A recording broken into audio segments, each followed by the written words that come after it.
e pode começar, Monique. Oi, gente, tudo bem? Sejam todos muito bem-vindos à nossa roda de conversa, que tem como título Pet Educação Física e as Práticas Corporais de Aventura na Natureza. Uma conversa hoje sobre o montanhismo. Este evento é um evento organizado pelo PET Educação Física e a nossa temática principal é as práticas corporais de aventura. Bom, para quem não me conhece, eu sou a Monique, eu sou estudante do curso de bacharelado em Educação Física na Universidade Federal do Paraná e hoje eu vou estar fazendo a mediação com o nosso convidado. Eu vou passar algumas instruções para vocês, mas primeiramente eu gostaria de agradecer todos que estão aqui presentes, em especial a nossa professora tutora do projeto, a professora Rosicler Venduscolo. Quero agradecer também as demais professoras colaboradoras, professora Letícia Godoy, professora Vera Luiza Moro e a professora Micaela Camargo.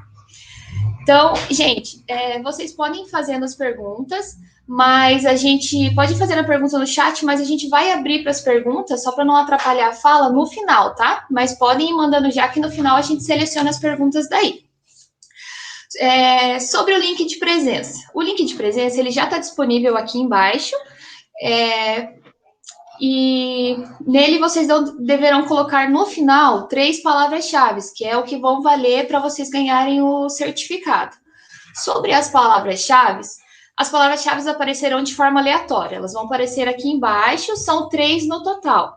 E vocês deverão inserir elas num formulário que a gente vai soltar depois, no final. Em um determinado momento, a gente vai soltar um formulário para vocês colocarem as 3 palavras e é onde o participante vai ter direito a um sorteio. Sobre o sorteio de prêmios, a gente vai ter 2 prêmios. Um prêmio vai ser o livro sobre as montanhas do Marumbi, do autor Nelson Luiz Penteado Alves, o vulgo Farofa, e a gente vai ter também um dia de escalada, que vai ser orientada pelo próprio convidado de hoje. Gente, sobre o certificado ele vai ser enviado naquele link que vocês colocaram no link de presença, aquele e-mail que vocês colocaram lá que vai ser enviado o certificado, tá?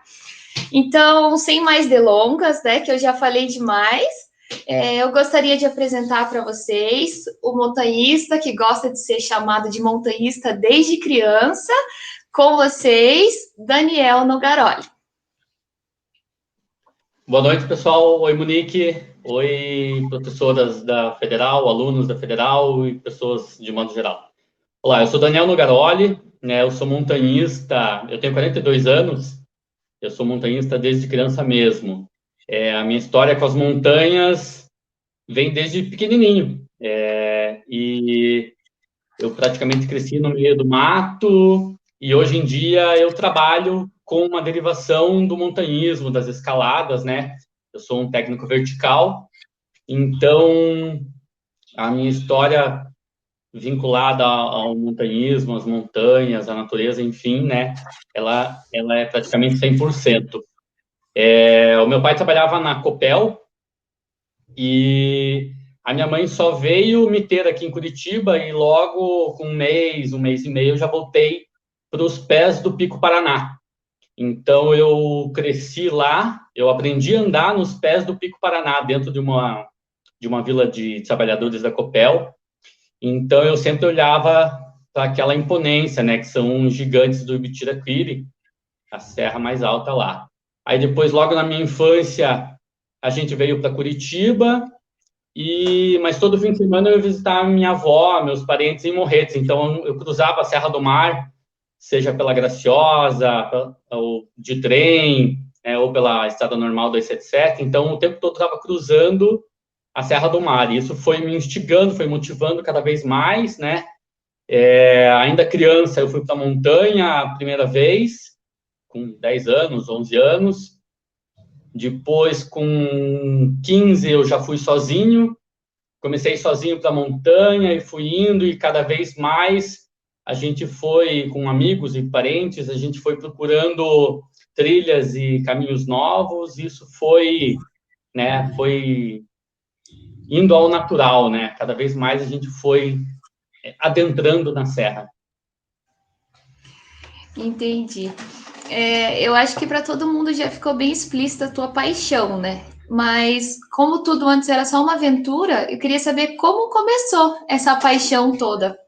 Fala um pouquinho pra gente. Ah, então, é bem isso. É de tanto cruzar a Serra do Mar durante os vários fins de semana, ou de trem, ou de carro, né, olhando para aquelas montanhas.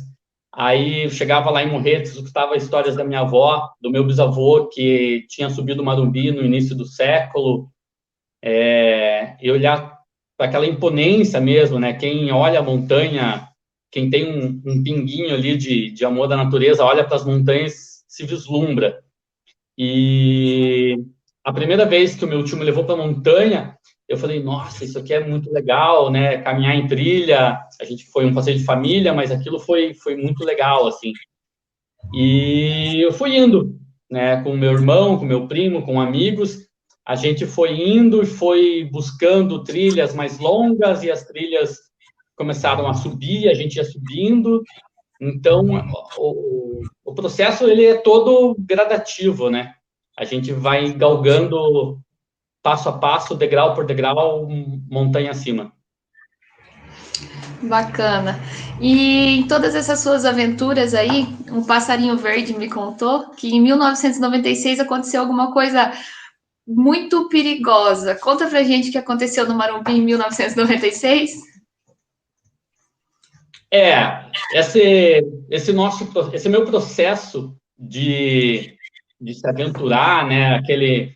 Aquele ímpeto juvenil de conhecer coisas novas e cada vez outras trilhas e lugares diferentes, né? Acabou que eu me perdi num lugar que eu já tinha ido. Eu me perdi, eu fiquei 5 dias perdidos na Serra do Marumbi, né? Mas eu saí da trilha, eu subi por uma trilha, né? A gente foi até o Olimpo, eu e um amigo, estávamos eu e um amigo de escola, e a gente subiu por uma trilha super fácil, super conhecida, bem sinalizada, tudo, e o nosso planejamento era descer por essa mesma trilha. Mas, no fim das contas, lá no alto da montanha, a gente, né, olhou para um lado e vimos uma outra montanha, então vamos descer por lá, né? A ideia, a história realmente era um pouquinho mais complexa, mas a gente optou por descer por uma outra trilha, que que era menos usada, né? E daí, no fundo de um vale, lá em cima ainda, a gente acabou se perdendo, e ficamos mais 4 dias. Foi no inverno, julho de 96. Então, essas 4 noites no mato, sem barraca, sem equipamento, né, sem comida, porque nós só tínhamos o lanche do próprio sábado. Aquilo foi uma experiência bem radical, assim, né, para dois jovens, quase adultos, né? Eu com 18, o Vinícius com 17 anos. Então, meu grande parceiro até hoje de escaladas. Foi uma experiência bem complicada, assim, né, em 96. Eu fui salvo pelos montanhistas mais experientes, eu fui salvo pela Polícia Militar, pelo Corpo de Bombeiros e por uma centena de outros voluntários, né? Foram vários dias de busca terrestre, mas no fim das contas, na quarta-feira à tarde, na quarta-feira, o tempo abriu, né? Era inverno, estava chovendo, estava frio, estava uma desgraça. E daí na quarta-feira o tempo abriu e o helicóptero pôde voar e o helicóptero localizou a gente ali, né? A gente acabou saindo de helicóptero da montanha. Mas foi esse o meu primeiro contato até com os montanhistas mais experientes, né? Eu acho que foi uma experiência ruim, mas de crianças, né? Procurando se aventurar.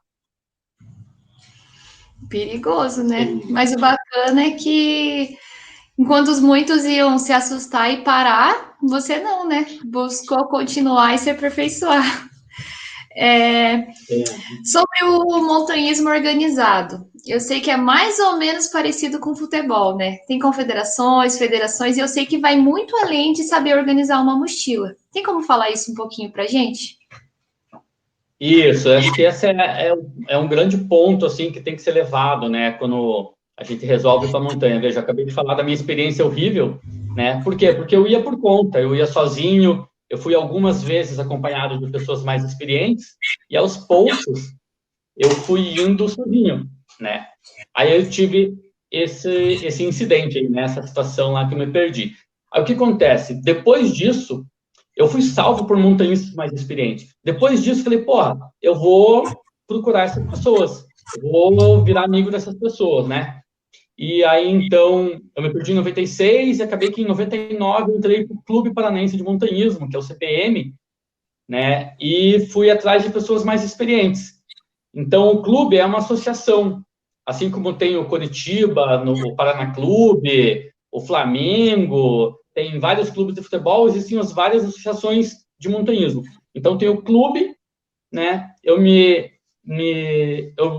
filiei ao clube, né? Tem a Associação Montanhistas de Cristo, que também é uma associação de montanhistas bem legal aqui em Curitiba. Mas o montanhismo organizado, o que ele faz? Ele recepciona várias pessoas que querem ir para a montanha, né? Os clubes, as associações têm esse papel de acolher, de orientar.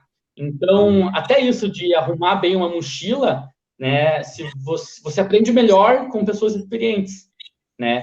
E isso foi indo, fiz parte do CPM durante um bom tempo, né? Fui de uma diretoria, fiz vários amigos, viajei, escalei, né? Não só a caminhada de montanha, mas as escaladas em rocha também, que fez parte do meu processo gradativo, né? Como montanhista. Então, eu sou muito grato ao montanhismo organizado, né? Porque antes eu era uma pessoa que ia para a montanha. E agora, a partir de então, eu fui atrás de conhecimento, né, de conhecer equipamentos, conhecer pessoas, conhecer técnicas que iam me facilitar a vida na montanha. Bacana, né? É bom para quem começa a ter um norte, não fica perdido, né? E eu sei que em todos esses clubes, federações, montanhismo, tudo mais, você está participando de um grupo que é o Cosmo, né? E eu sei que eles também te ajudaram nos dias que vocês ficaram perdidos. Eles foram um dos responsáveis a encontrar vocês também, né? E achei bacana, porque você gostou tanto que eu acho que está fazendo parte, é verdade?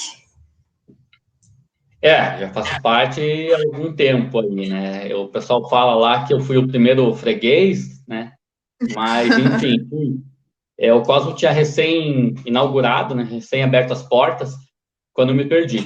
Mas o que acontece? O Cosmo, ele é um grupo de montanhistas experientes, né? Então, eu fiz como gratidão, né? Como pessoa, assim, eu sentia que eu devia ajudar também, porque eles foram voluntários que me tiraram da montanha, né? Eu podia ter morrido lá.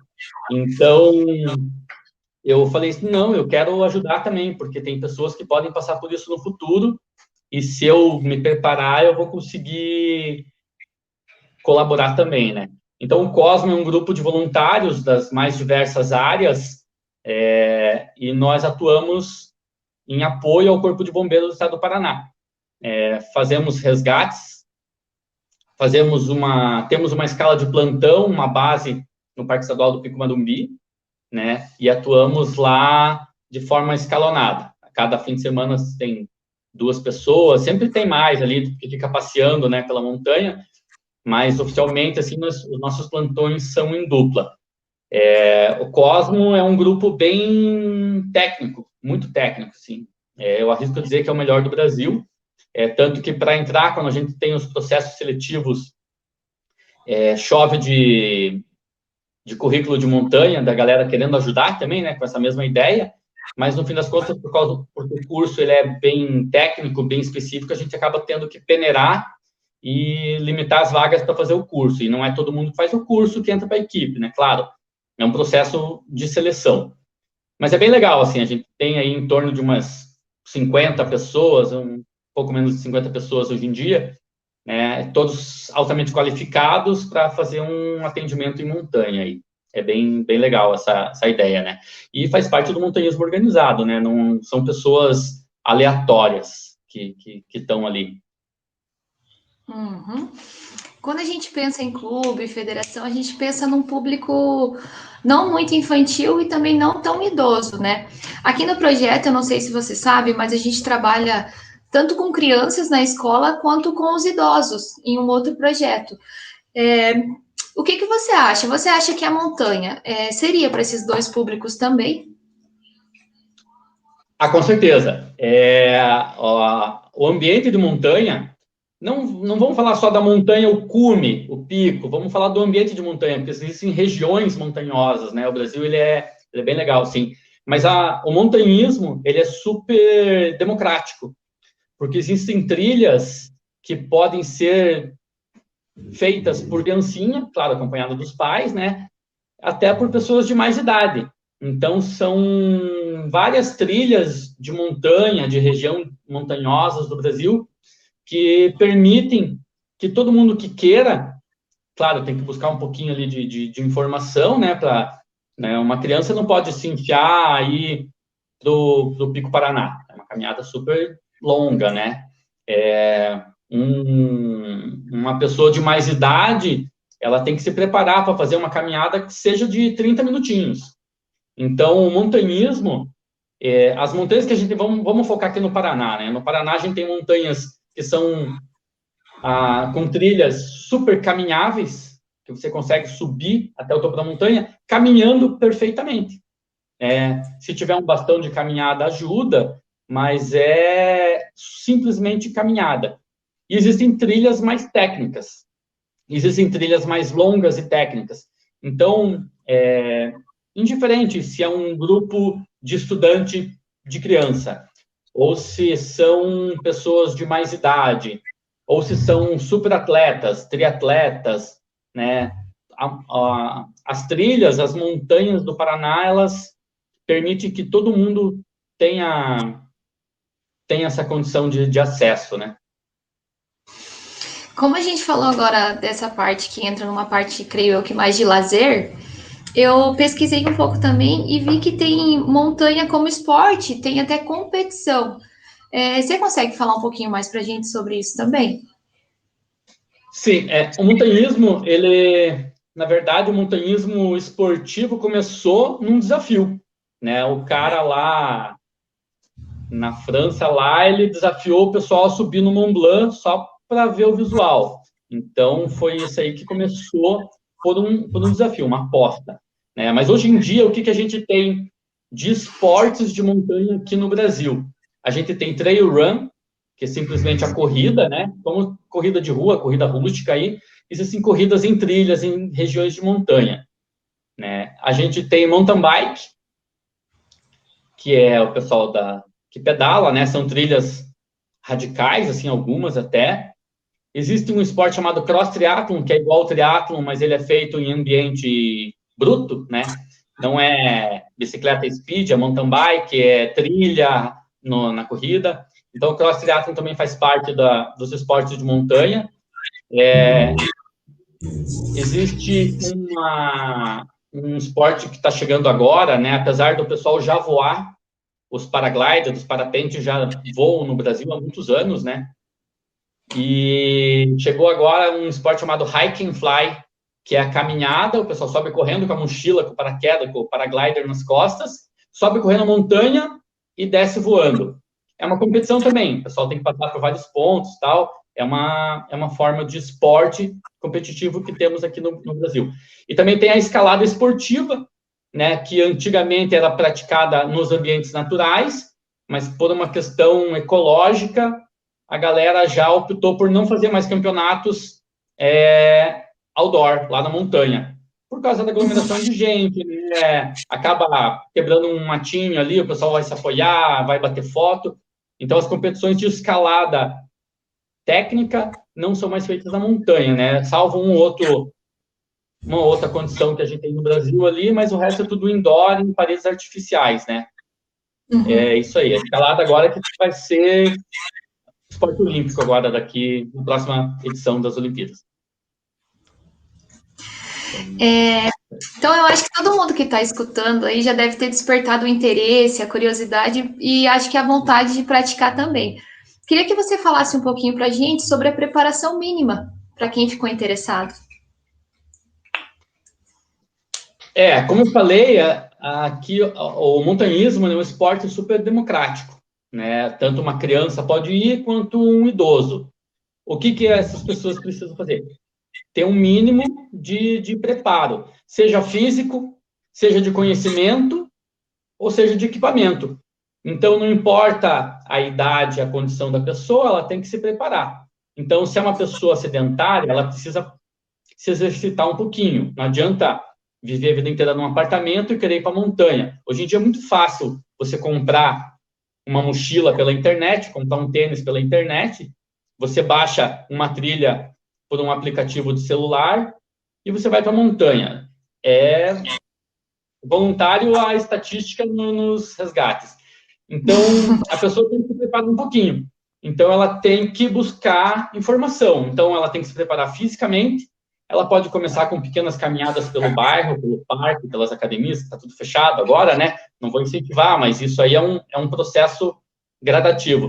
Então, a pessoa tem que se preparar fisicamente um pouquinho. Tem que começar com pequenas caminhadas e dificultando, porque a caminhada no parque, a caminhada pela avenida próxima de casa, ela é completamente diferente da caminhada na montanha. Então, na montanha, a gente tem uma série de dificuldades, né? Nenhum passo é igual àquele que você planejou na esteira da academia. Na esteira da academia, você vai ali, step by step, né? Um passinho, passinho, passinho. Vai te dar força, vai, mas não vai te dar técnica para caminhar lá na trilha. Então, é bom que a pessoa que quer ir para a montanha comece a ir para a montanha de forma gradativa. Começa numa montanha fácil, começa numa trilha fácil, mas como que ela vai saber? Buscando informação, conhecimento com outras pessoas. Dá para pegar na internet? Dá. Só que você não vai ter a vivência, né? Por mais que esteja escrito aqui no Google, a trilha é fácil, a trilha é média, a trilha é difícil. Mas qual é o parâmetro? Então, você não tem esse parâmetro, vai ter ali uma palavra. Então, você indo para a montanha com uma pessoa mais experiente, ela vai te falar, ó, isso é uma trilha fácil, isso é uma trilha difícil. Então, você começa a ir galgando gradativamente a tua caminhada na montanha, né? Então, é um processo, isso na questão física. Na questão de equipamento, você também precisa. O teu tênis de caminhada na academia, de caminhada no parque, ele vai te servir na montanha? Vai, mas se você for fazer uma caminhada um pouquinho mais difícil, média, não importa, ou vai fazer uma caminhada fácil num dia que choveu na noite anterior, então aquele tênis de academia, ele não vai funcionar. Você vai escorregar, você pode acontecer alguma coisa ali, né? Você pode virar o pé, porque são tênis de cano baixo normalmente, então as botas de montanhismo são botas, porque elas dão um pouco mais de estabilidade no tornozelo, né? Elas te ajudam no equilíbrio. São botas de couro, por quê? Porque pode ter uma picada de uma cobra, né? Na bota de couro não vai te morder. Eu já levei umas 3 botes de cobra aí e não fui picado porque eu tava de bota de couro. Se eu tivesse com um tênisinho de pano, provavelmente eu teria tido um acidente com uma cobra. Então, o equipamento, um simples tênis, serve, mas uma bota é melhor, né?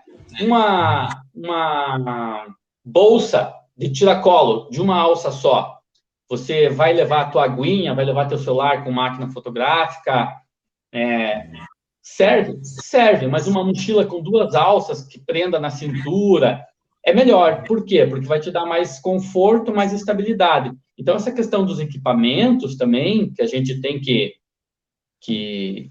se planejar, se preparar para ir para a montanha, né? É mais interessante também, é uma questão bem importante, na verdade, né? O que eu falei? Conhecimento, preparo físico. Eu falei de equipamento, não falei de conhecimento, né? Então, os conhecimentos também, você tem que buscar. Eu indico buscar pessoas mais experientes. Vai num clube, se você não conhece um montanhista, vai nos clubes. Dá um Google aí, existe as associações aqui em Curitiba, é bem legal. O pessoal é super receptivo. Sempre tem atividades. Agora não, né? No momento de pandemia aí tá tudo, praticamente a Serra do Mar inteira tá fechada, né? Mas existem alguns lugares que ainda podem ser visitados.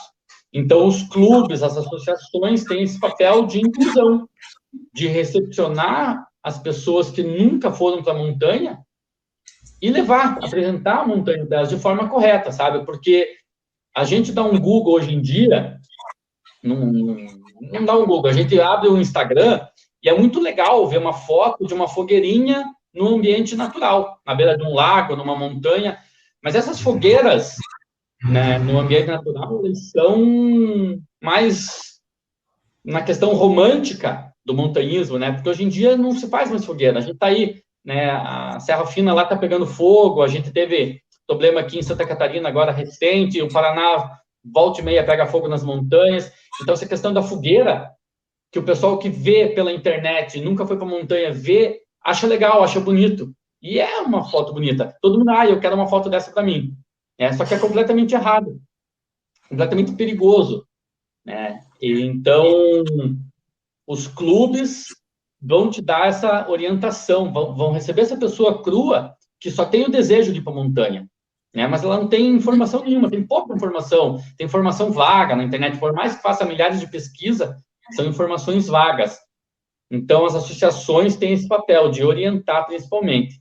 Então, eu acho bem interessante. Sim, eu achei bacana. Agora, na tua fala, você falando da fogueira, a gente tem um comentário, acompanhando o chat, o montanhismo é uma atividade maravilhosa, belas paisagens e contato com a natureza. Parabéns ao grupo que organizou. Obrigada, Cláudio Marques. Então, quando você estava falando sobre a fogueira, eu achei bem interessante. Eu lembro que eu comentei com você sobre... Quando a gente estava pensando em sortear o prêmio, você falou que tinha que ser um número limitado de pessoas, porque para não agredir tanto o meio ambiente, porque querendo ou não agride, mas se a gente tem que reduzir esse impacto. Você falou também que o simples fato de lavar uma panela num rio de água corrente com uma panela com sabão pode estar agredindo, e às vezes são coisas que a gente acaba passando despercebido. Eu queria que você falasse para a gente, tanto no teu trabalho, que eu sei que você trabalha com montanhismo, e tanto no Cosmos, eu queria que você falasse um pouco como é a parte da preservação ambiental de vocês. O Cosmo ele é um grupo especificamente voltado para resgate, né? Então, a gente trabalha com pouquíssimo, assim, educação ambiental, né? Apesar de nos plantões lá na sede do Marumbi, do Parque Estadual do Pico do Marumbi, a gente está sempre conversando com os visitantes, né? Mas a gente não tem um trabalho específico de educação ambiental. Por isso que eu volto a bater na tecla que esse conhecimento tem que ser passado pelos clubes, pelas associações. Claro, existem as pessoas que não querem fazer parte de associação nenhuma. Eu não vou entrar naquela panelinha, eu não quero fazer parte dessa galera, eu prefiro ir por conta, eu gosto de andar sozinho. Então, tem as mais diversas pessoas. Só que o conceito de montanhismo, ele é bem amplo, né? Então, a pessoa quer ir para a montanha? Beleza. Mas ela tem que saber que existem algumas regrinhas mínimas, que é principalmente o respeito com o ambiente natural, né?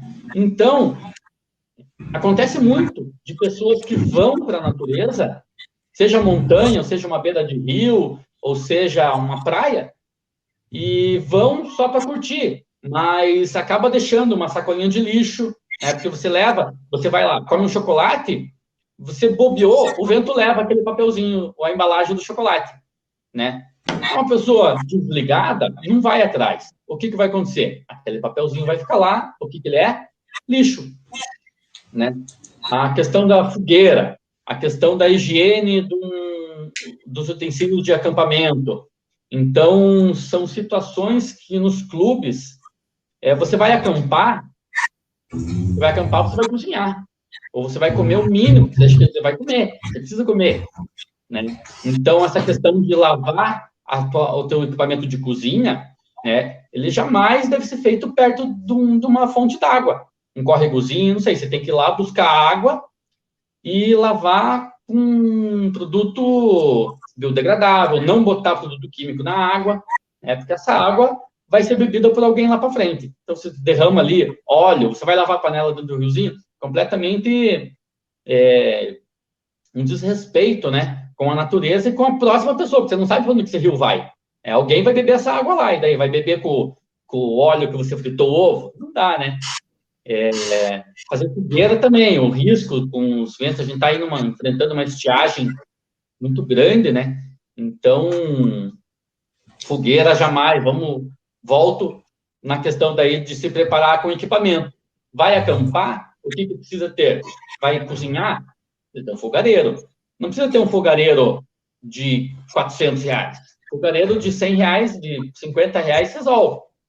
Acho que não tem, sei lá, não sei de valores, mas não precisa ser o melhor do mundo. Mas tem aquele fogareiro que vai te atender no momento. Para quê? Para você não fazer uma fogueira num ambiente de montanha, né? Uhum. É um risco muito grande aí. E as associações te dão essas dicas, né? As pessoas mais experientes vão te falar isso.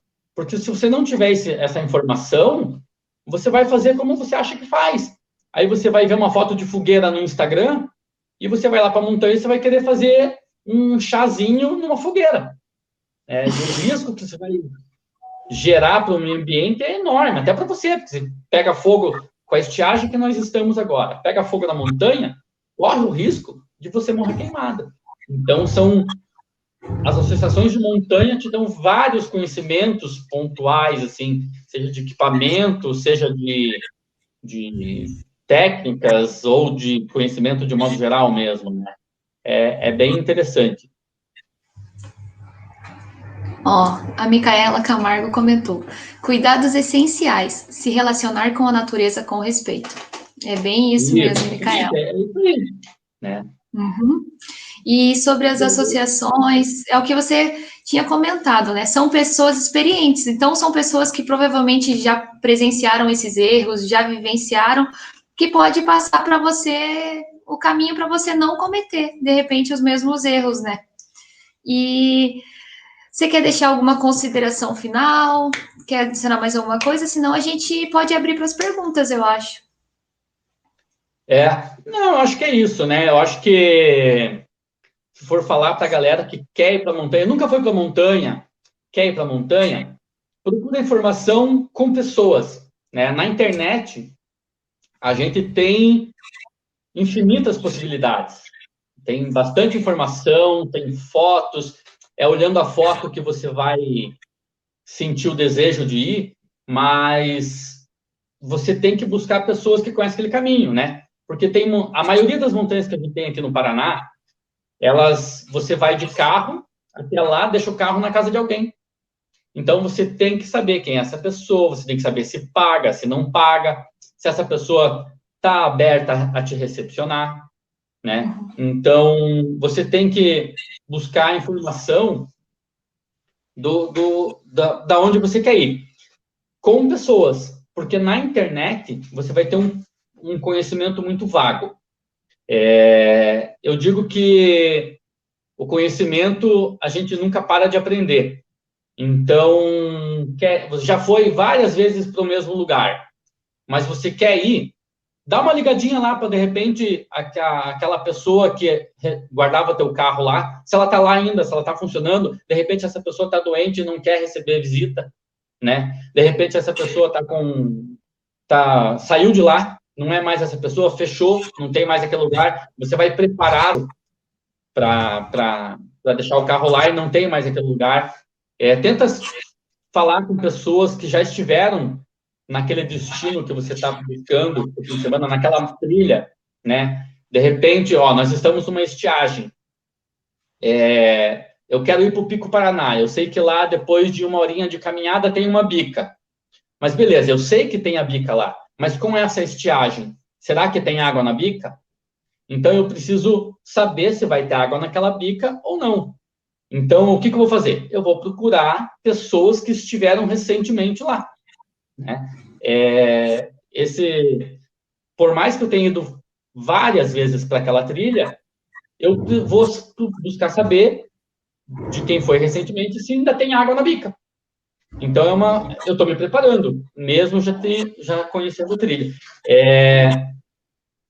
O conhecimento, ele é constante. Então, a gente tem que estar antenado, tem que estar buscando, de repente, sai um tênis ali mais novo, mais leve, mais barato, que vai te auxiliar numa caminhada, né? De repente, tem pessoas, você começa a fazer uma pesquisa com pessoas, e tem pessoas que querem ir para lá também, para o mesmo lugar. Você acaba reunindo ali, faz um grupinho, né, de poucas pessoas, pela questão de impacto mesmo de solo, né, de roteio.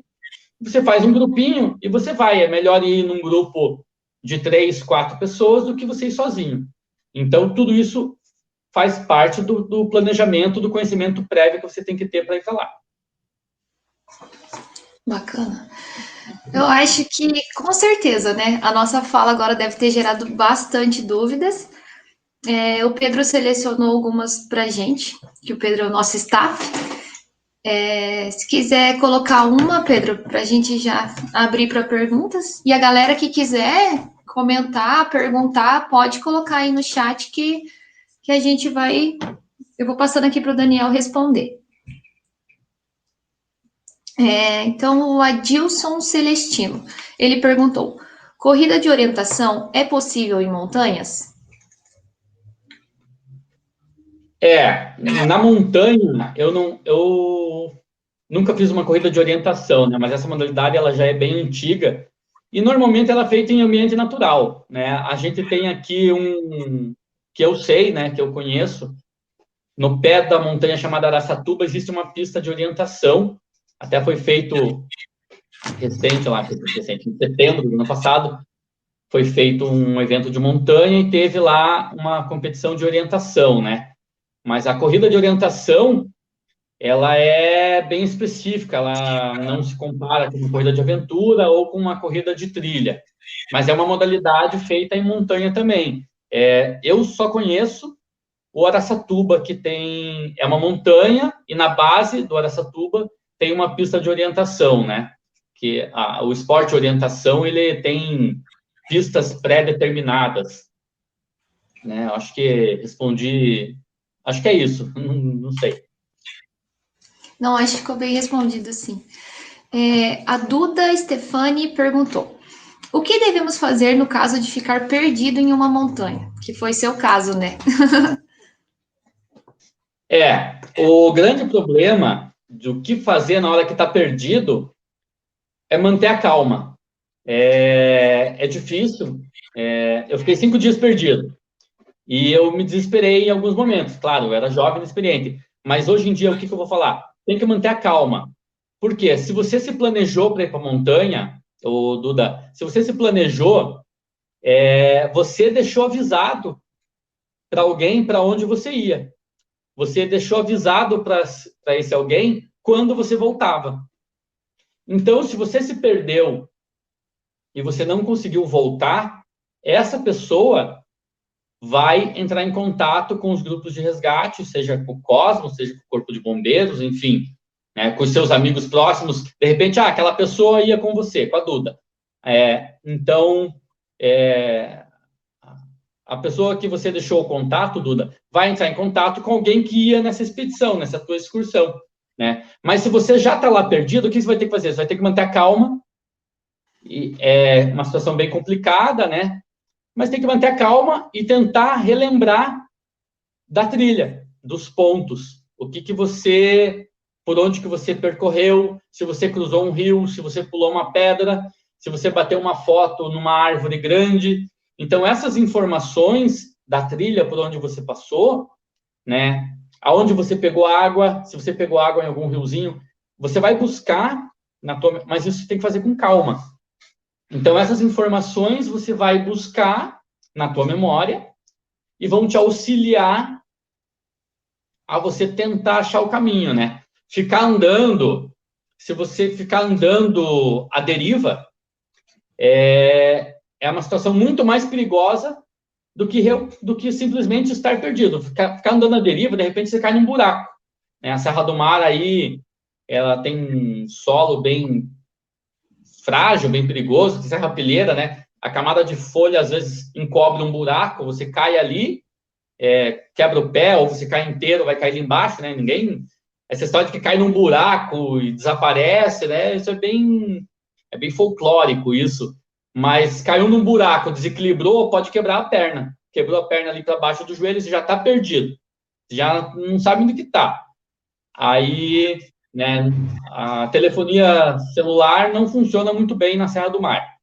Em cumes funciona, mas você não vai estar perdido no cume, né? Sempre os cumes têm trilha. Você vai estar perdido aonde? No fundo do vale, que é onde as trilhas ficam mais perigosas.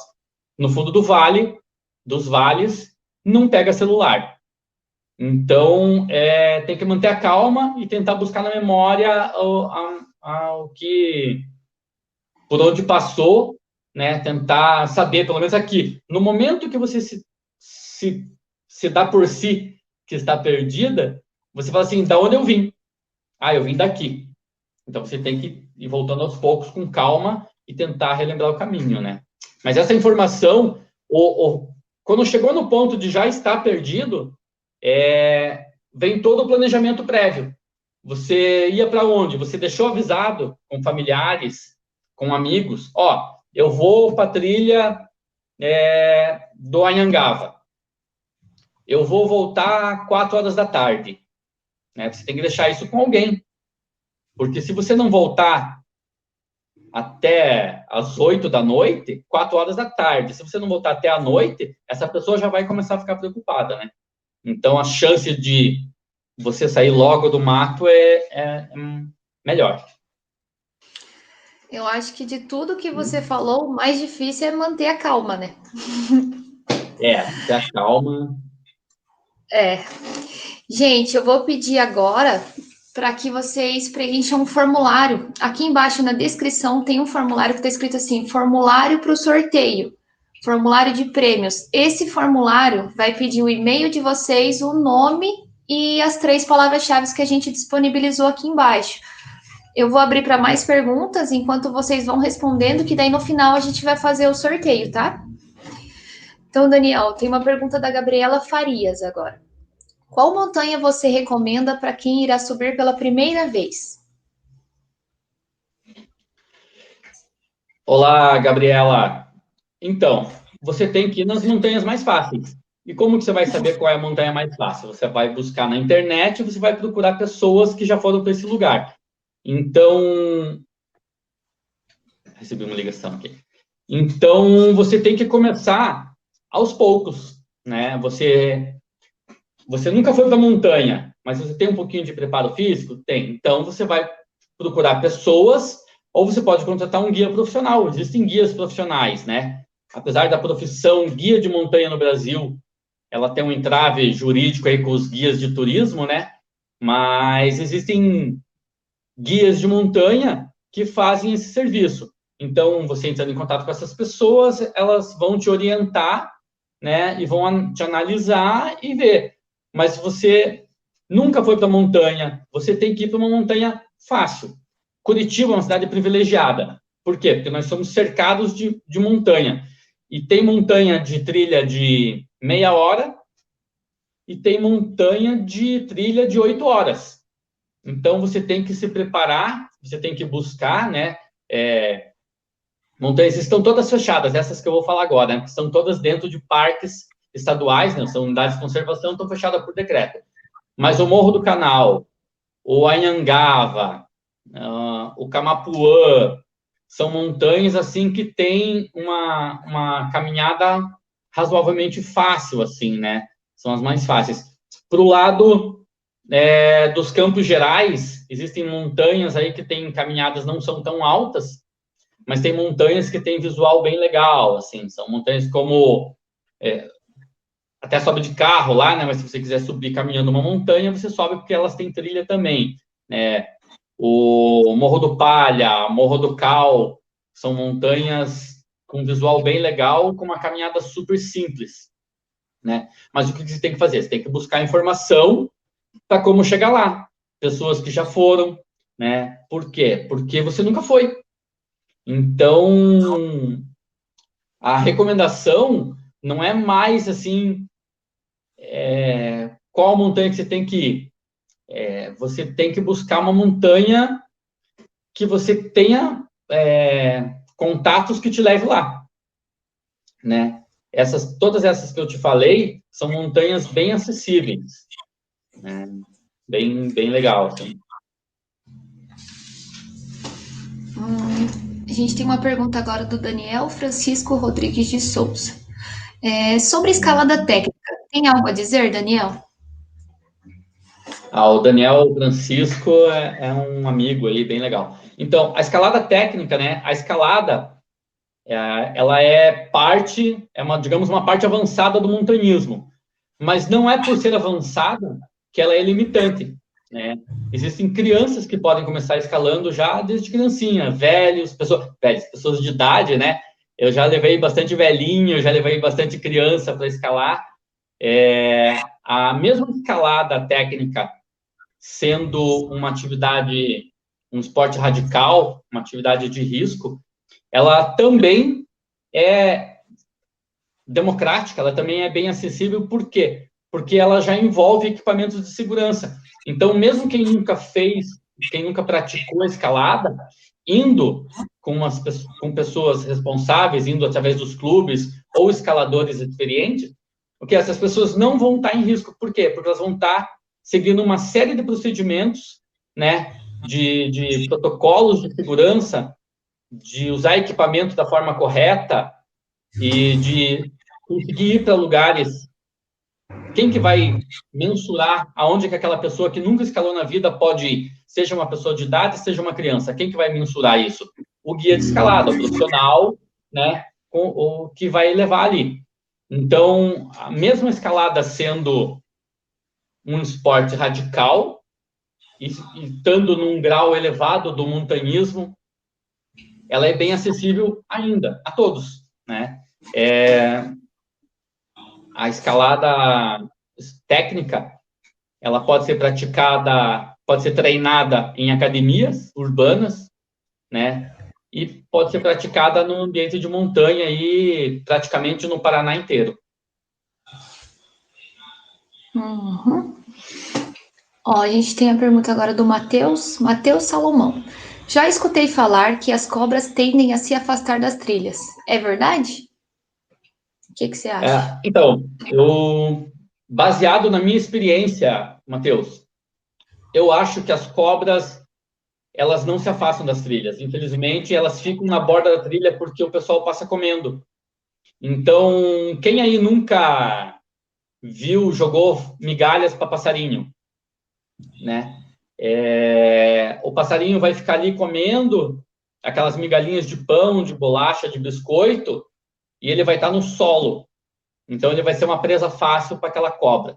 Né? Cobra não come gente, cobra come passarinho, filhote de passarinho, ovos, né, do bicho. Então, as cobras, ao meu ver, eu não sou especialista em cobra, ao meu ver, as cobras não se afastam, elas ficam perambulando por perto, né? Nós temos casos aí bem recentes de ninho de cobra no meio da trilha, né?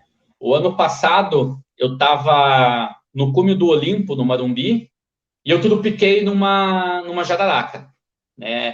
Foi no meio da trilha. Então, no alto da montanha, tinha uma cobra, e uma cobra bem perigosa, né? Ela deve ter dado um bote ali, mas no pulo eu pulei para cá, ela pulou para lá, né? Mas elas estão aí. Aqui na Escarpa Devoniana tem um setor de escalada esportiva e tem uma cobra super venenosa que faz ninho todo ano lá, ela faz um ninho bem na passagem da galera. Então, daí, claro, a gente para, né, na época de ela se aninhar, a gente para de visitar aquele lugar ali. Mas é uma cobra bem venenosa, né, um urutu cruzeiro até. E ela faz o ninho no caminho lá, perto do ladinho do caminho, assim, né. Aqui no Morro do Canal, a gente tem um exemplo aí, super recente, rolou há pouco tempo. Foi achado um ninho, agora não lembro qual que era a cobra, mas acho que era uma jararaca, uma caninana, não sei. A caninana não tem peçonha, né? Ela é agressiva, ela é arisca, ela morde, mas ela não tem veneno.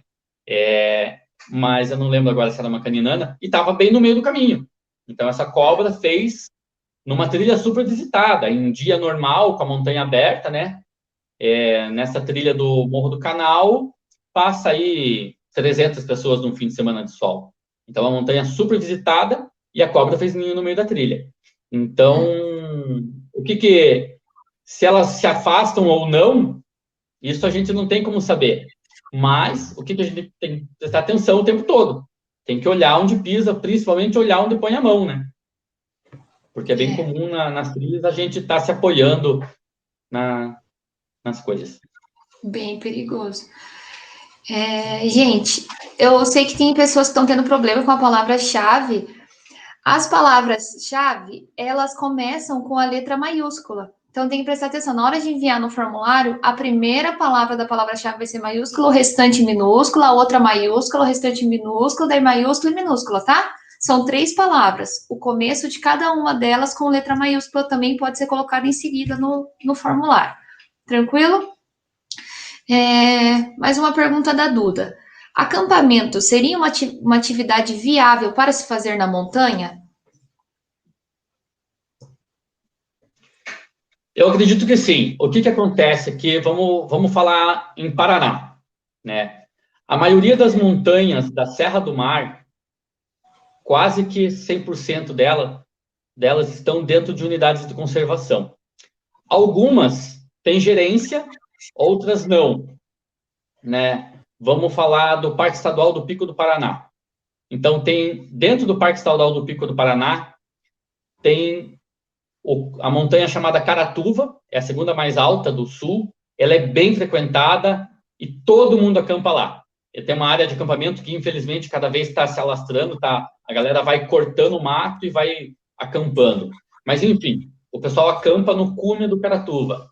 Ao lado, existe uma outra montanha também com visual legal, chama Itapiroca. O pessoal vai lá e acampa no cume. Entre as duas, passa a trilha do Pico Paraná e logo à frente tem o acampamento 1 da trilha do Pico Paraná, que fica na encosta da montanha chamada Caratuva. Então, o pessoal acampa lá. Mais para frente, desce o Caratuva, sobe o Pico Paraná, tem mais acampamentos. Então, os acampamentos, isso dentro de uma unidade de conservação, são áreas já pré-estabelecidas, mas até então elas não são regulamentadas como áreas de acampamento. É acampamento selvagem. Então, o que é o ideal? O pessoal vai acampar lá, tem que ter todo um planejamento de cozinha. Tem que ter todo um planejamento de higiene básica, né? Porque, infelizmente, as pessoas fazem cocô e fazem xixi no mato, né? Agora, mais recente, a gente está implantando aí o shit tube, que é exatamente isso, né? É o tubo de cocô para quem vai acampar, fazer ali dentro. Mas são situações que, você vê, no Parque Estadual do Pico do Paraná não tem controle. Então, a fim de semana lá tem 600 pessoas. No Parque Estadual do Pico do Marumbi, lá na base do Marumbi, existe um camping. Então, é uma região já controlada, né? É o IAT, que faz essa gerência, e lá só acampa dentro do camping. Então, é uma área mais restrita, não é mais no cume. Antigamente, até 96, podia acampar no cume, agora não se acampa mais no cume do Marumbi, nos cumes do Marumbi. Então, só acampa na base. Mas é um acampamento super legal, porque apesar de ser um camping, mas ele está na montanha. Então, ali você vai ter chuveirinho quente, você tem um mínimo de estrutura, né? Tem banheiro, tem umas mesinhas lá que o pessoal pode usar, né? Tem energia elétrica para carregar o celular para bater foto no dia seguinte. Então, tem pia para você lavar a tua cozinha.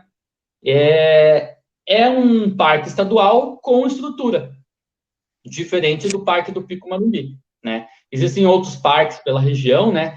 Existe uma montanha bem frequentada, né, mais ao sul da nossa serra, com um visual completamente diferente do campo de altitude, que também não é parque, é propriedade particular. Até então, ela não tinha controle nenhum. Agora parece que o pessoal lá já está tentando controlar, né? Até porque os parques estão fechados. Então, esse pessoal que visitava todas as montanhas dentro de unidades de conservação está migrando para outras montanhas. E aconteceu isso com o Araçatuba, né? O Araçatuba é uma montanha bem legal, bem bonita, e o pessoal ia lá e acampava no cume também. só que sem controle nenhum. Então, vai muito da consciência, da educação de cada pessoa, né? É viável, não é viável, é legal, não é legal? A minha opinião é que é bem legal acampar em montanha, né? Mas você tem que fazer com o mínimo de, como a professora Micaela falou, um mínimo de respeito, né, e sensibilidade ali no trato com a natureza, com a montanha.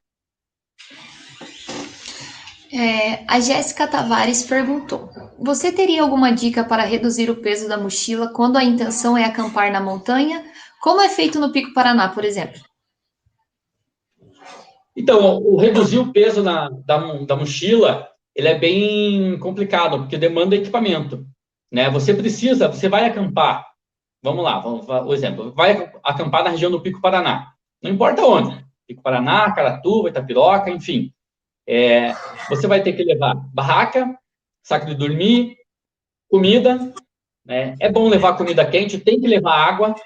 Uma coisa que é muito pesada na mochila é água, porque nem sempre, ó, a gente está numa estiagem, nem sempre as fontes, as bicas, as fontes de água no caminho, elas estão com água. Então você vai ter que já se preparar. Você vai ter que levar água para fazer a tua comida à noite. Você vai ter que levar um fogareiro, uma panela, um prato, uma canequinha. E isso parte para a questão dos equipamentos, né? Então, eu gosto de falar assim que o equipamento aquelas opções de 3 opções que nunca dá para ter as 3 ao mesmo tempo, sabe?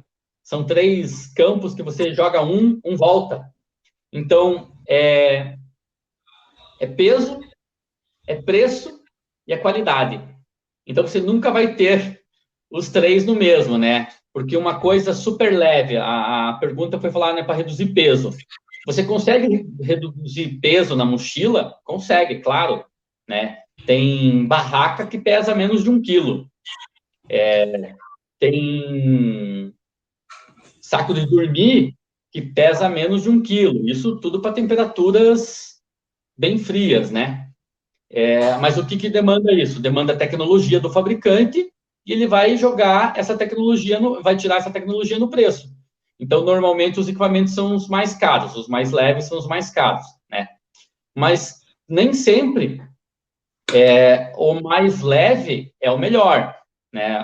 As barracas de melhor qualidade, né? São as que a gente fala de 4 estação, são os que vão aguentar mais vento, tem um melhor isolamento térmico, elas não são tão leves assim, né? Então, e as que são com tecnologia de aguentar vento, de aguentar segurar o calor do corpo ali para você dormir bem, né? Que são leves, elas vão ter um preço extremamente absurdo para nossa realidade brasileira, né? Então, a gente consegue reduzir peso, claro, consegue, mas isso tudo demanda do teu poder e da tua condição no momento ali. A Duda tem mais uma pergunta. Você falou que o montanhismo seria uma atividade para todos, inclusive crianças. Teria a possibilidade de levar a prática para a escola? Ou então levar a escola para a montanha? O que você diz? Eu acho que sim. Eu fiz alguns passeios com a minha escola quando eu era criança. Eu fui para alguns lugares bem legais. O meu tio, ele era professor, ele levou bastante gente para a montanha, alunos para a montanha, mas foi uma prática que foi se perdendo e a gente não escuta mais. Eu não sei se é uma questão aí burocrática, legal, de responsabilidade, que hoje em dia as escolas não assumem mais esse papel de levar os seus alunos para uma caminhada na montanha, porque isso envolve vários riscos, claro, né? Mas eu acho que é bem possível, assim, tanto levar os alunos para a montanha, quanto levar a escalada para a escola, né? Principalmente agora que a escalada esportiva vai virar esporte olímpico, se Deus quiser ela vinga, né? Ela vai entrar com uma apresentação agora, mas ela pode vingar. É bem legal, assim, existem os muros artificiais. Eu já levei bastante, assim, escalada para as escolas, né? Já fiz algumas parcerias aí, mas eu acho interessante. Só que, assim, demanda de planejamento. Dá para fazer? Dá, né? Mas isso tem que ver a complexidade de toda dessa operação, né? Logística, tempo, o local da escola mesmo. Então, são situações. Eu acho super importante essa iniciativa, né? A pergunta da Duda aí foi bem legal, mas eu não vejo mais escolas levando seus alunos para a natureza, para a montanha, né? O que tem vai levar numa chácara, uma fazenda, né? Uma fazendinha. É lúdico, é legal, claro que é legal, mas não é o montanhismo que instiga aquela aventura, né? Bom, sei lá, é a minha opinião, né? Mas enfim. Acho que demanda muita responsabilidade, né? Isso, demanda Mas muita humildade, claro. uhum. Tem uma pergunta agora da Elo Oliveira. Como está sendo a prática de montanhismo nesse período de pandemia? Quais as recomendações? Acho que você comentou que bastante os lugares estão fechados, né? Você sabe dizer como que está sendo e Então, quais como está sendo a prática do montanhismo? O que acontece, Elô? Boa noite. Olha lá. Como eu falei, né, a Serra do Mar, nossa, ela é praticamente 100% parque estadual. Então, são unidades de conservação que estão fechadas por decreto aí do governador. Só que existem outras montanhas que não são parque estadual. E imagina assim, nós tínhamos 5 montanhas, 4 eram parque, uma não era parque.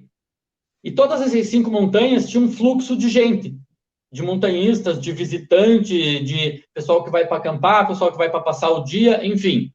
De uma hora para outra, isso parou. Essas 4 fecharam. E nós só temos uma que estaria aberta à visitação. Só que o fluxo de gente, ele é bem maior. Então, o que aconteceu? Começou a sobrecarregar essa única montanha, né? Eu estou dando um exemplo de 5 e uma, mas isso aqui envolve um pouquinho mais aí, né? Nós temos dezenas de montanhas e meia dúzia aberta. O que aconteceu? Então, o montanhismo ele saturou as pequenas montanhas abertas à visitação, né? Tem uma montanha super visitada pelos voadores de paraglider, de voo livre, né? E pessoal que caminha mais simples, assim, mais de boa, uma montanha de acesso bem legal. Ela se chama Morro do Cal. Mas o que aconteceu é que agora, com as montanhas da Serra do Mar fechada, muita gente foi para montanha, foi para o Morro do Cal.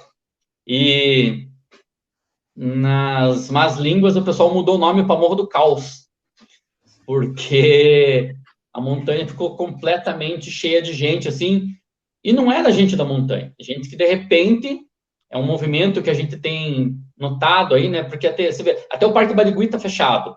Claro que tem gente que vai, que frequenta, mas frequenta daquele jeito, proibido, né? Mas o pessoal vai, insiste. Só que muita gente respeita o Parque Barigui fechado, o Pico Paraná fechado, o Anhangaba fechado, e para onde que essa pessoa vai?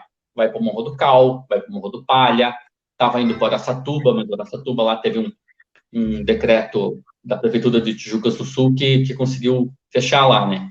Então, o montanhismo, nesse momento que a gente está aí, tá bem restrito, né? Porque, olha só, até as academias de escalada, elas estão fechadas, porque são academias esportivas, né? Então, o pessoal que treinava lá, né, para poder escalar lá no Marumbi, para poder escalar no Anhangaba, treinava durante a semana aqui nas academias de artificial de Curitiba, e essas academias estão fechadas. Então, é um momento bem intenso para a gente também, né? Tem que... Eu fui algumas vezes, mas eu fui para essas montanhas que não estão fechadas por decreto. Eu fui para montanhas que são mais baixas, montanhas pouco frequentadas, né? Eu e mais 2, 3 amigos, e não entrei até então em nenhuma unidade de conservação desde que começou essa pandemia aí, né? Desde que o governador deu o decreto. Gente, estão encerradas as inscrições nos formulários das palavras-chave para concorrer ao sorteio. Eu peço desculpa, a gente vai abrir para uma pergunta só mais que o Pedro seleciona e vai colocar aqui, porque a gente já estourou o nosso tempo. E eu peço desculpa para quem a gente não conseguiu responder, mas a gente vai deixar o Instagram do Daniel, daí pode entrar em contato com ele se ficou alguma dúvida. Ele é bem simpático, ele responde todo mundo. E, vamos fazer a última pergunta, então, que é do Matheus Salomão. Qual a sua opinião sobre fazer o caminho do Itupava pelos trilhos do trem? Deixa de ser montanhismo? Olá, boa noite, Matheus. Bom, já que começa que a tua pergunta está errada, né? Porque o caminho do Itupava é o caminho do Itupava. O trilho do trem é o trilho do trem. O caminho do Itupava é uma trilha bem legal, né? Ela começa aqui em Quatro Barras, vai até Morretes. Então, ela é 100% trilha. Então, o pessoal, ela cruza, a trilha de caminhada cruza o trilho do trem em 2 pontos. E o pessoal chega no primeiro ponto e quer encurtar o caminho e desce direto pelo trilho. Eu acho isso completamente errado. É proibido por lei federal, né? É completamente perigoso. Ah, mas eu fazia, meu pai fazia, meus parentes, meus amigos, todo mundo fazia. Faziam, pois é, mas antigamente os trens, eles eram mais lerdos e mais barulhentos. Então era fácil de identificar quando o trem vinha. Então a pessoa se preparava. Sempre foi proibido, mas era mais fácil de identificar. O que acontece? Hoje em dia, os trens estão bem mais rápidos. As locomotivas, elas são, acho que, híbridas, aí, não sei, uma locomotiva elétrica, ela faz pouco barulho, pouquíssimo barulho, e ela anda muito mais rápido. E são locomotivas mais largas. Então, o perigo iminente, ele é muito maior. Além de que, caminhar pelo trilho do trem não é fazer o Itupava. O Itupava é uma trilha linda. É dentro da floresta, ela tem trecho de calçamento remanescente lá dos anos 1800 e alguma coisa, né? É uma trilha super bonita, passa por riozinhos. E esse trecho que o pessoal desvia pelo trilho, aquilo ali não é Itupava. O Itupava é a trilha dentro da floresta. É super bonita, está fechada também, né? Porque está dentro de 2 unidades de conservação aí, Parque Estadual da Serra da Baitaca, Parque Estadual do Pico do Marumbi, se eu não me engano, não tenho certeza, mas ela também está fechada, né? Fechada a visitação. Mas o caminho do Itupava, ele é bem legal. Eu considero como uma trilha de montanha, apesar de não ter cume, né? Mas você tem várias janelas, você tem vários pontos de visual. Você passa, sobe, desce, cruza riozinho. Você está dentro da floresta o tempo todo. Então, é uma caminhada de montanha mesmo. Eu considero, é uma caminhada longa, né? Ela tem 22 quilômetros aí, no trecho bem de trilha, né? Depois ela acaba numa estradinha e começa numa antiga estradinha também, mas são trechos curtos. Mas a caminhada é bem legal, bem bonita. Mas, assim, ô Matheus, eu acho que caminhar pelo trilho não é fazer o Itupava. Caminhar pelo trilho é muito perigoso, completamente perigoso. Se vocês vissem as imagens de pessoas atropeladas pelo trem, são coisas assim horríveis, tristes. Então, o caminho do Itupava é o trilho colonial do Itupava, né? É o caminho colonial do Itupava. É a trilha, é a caminhada. Ela cruza em 2 pontos pelo trilho do trem? Cruza, ok. Mas a trilha continua pelo mato. O trilho do trem é outra história. Ninguém faz o Itupava pelo trilho do trem. Isso aí é até um conceito que ficou generalizado, ficou até banalizado, né? Mas é um conceito que a gente tinha que tirar realmente do pessoal da montanha aí, né? Porque a trilha é uma coisa e o trilho é outra. O trilho não é a trilha. Por via das dúvidas, melhor ficar longe do trilho. Então, como a gente já encerrou as inscrições para o sorteio, a gente vai abrir agora para o sorteio, o nosso staff ali vai compartilhar. A gente vai fazer pelo embaralhador. A gente pegou os nomes que foram colocados lá e a gente vai jogar agora no embaralhador. E a gente vai estar fazendo o sorteio. Lembrando que é um livro e um dia de escalada com o Daniel. Olha lá. Abaixa lá, Pedro, para todo mundo ver. Olha lá os nomezinhos. Todo mundo que colocou certinho as palavras estão ali. E agora a gente vai sortear os dois e Mas qual que é o primeiro prêmio, Monique? O primeiro é o livro. Ah. Você sorteou um de cada vez, Pedro? Esse é um nome, né? Manuela Kretzel Pacheco.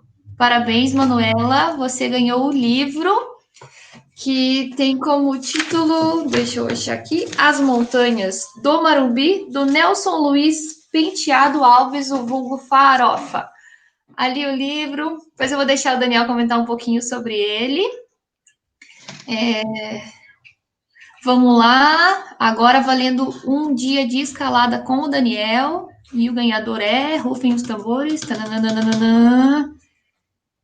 Cadê, Pedro? Calma que o Pedro...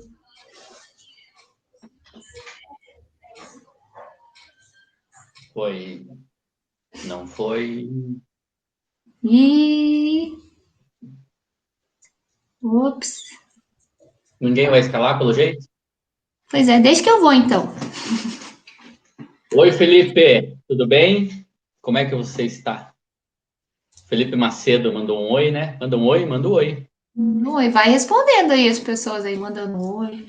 A Luiz Fabiano falou Itupava, Itupava, boa, é isso aí, Luiz.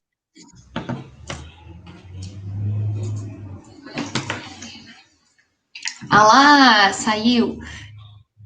Kainan Simone, Lopes cara, Leite. Parabéns, Simone. Kainan. Kainan Lopes Leite. Kainan é o vencedor da escalada. Beleza, então. Eu vou deixar o Daniel falar um pouquinho sobre o livro. Ele está com ele em mãos ali. Ele vai falar um pouquinho para vocês, então.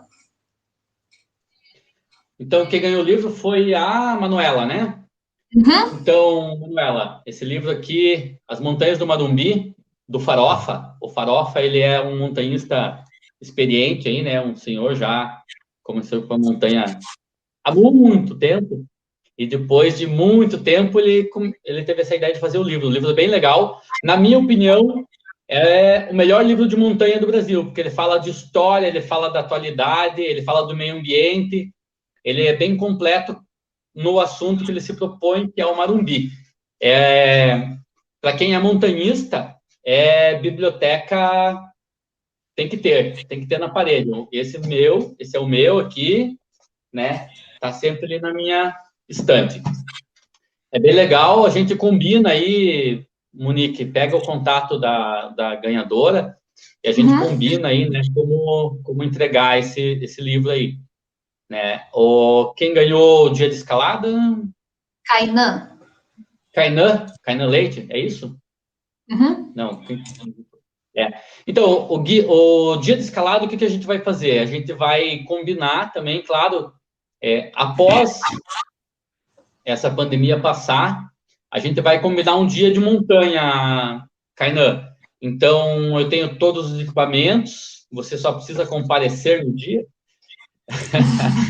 E a gente vai ter essa vivência, né? Eu vou deixar aberto aqui a equipe do PET, da Educação Física, a equipe que participou aqui dessa nossa aula. Todo mundo pode participar. E mais o nosso sorteado.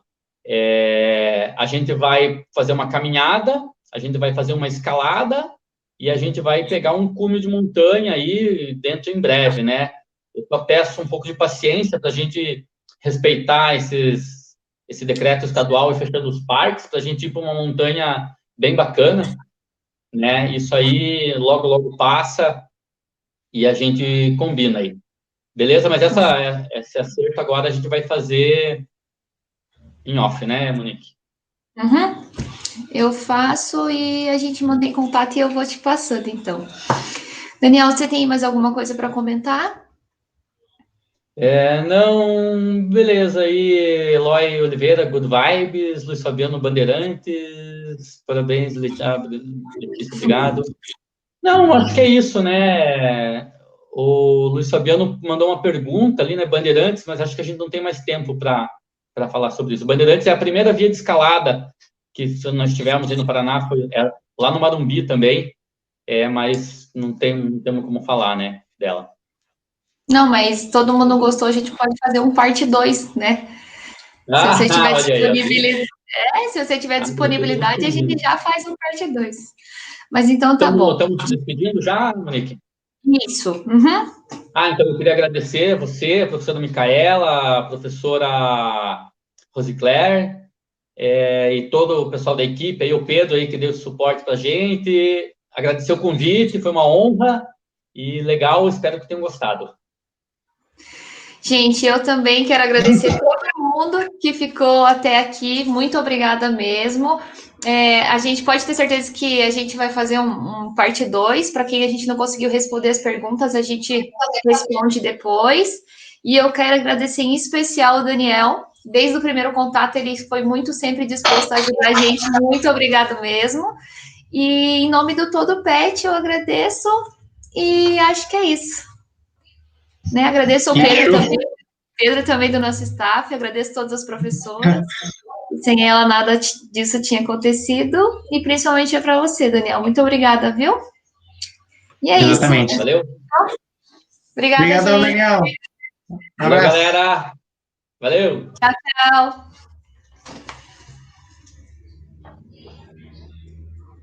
E aí, agora a gente vai ficar aí. Tchau, tchau, tchau. Tchau, tchau. É o Pedro que tem que desconectar a gente, né? 1, 2, Isso, 3 vou e tchau. encerrar aqui. Falou.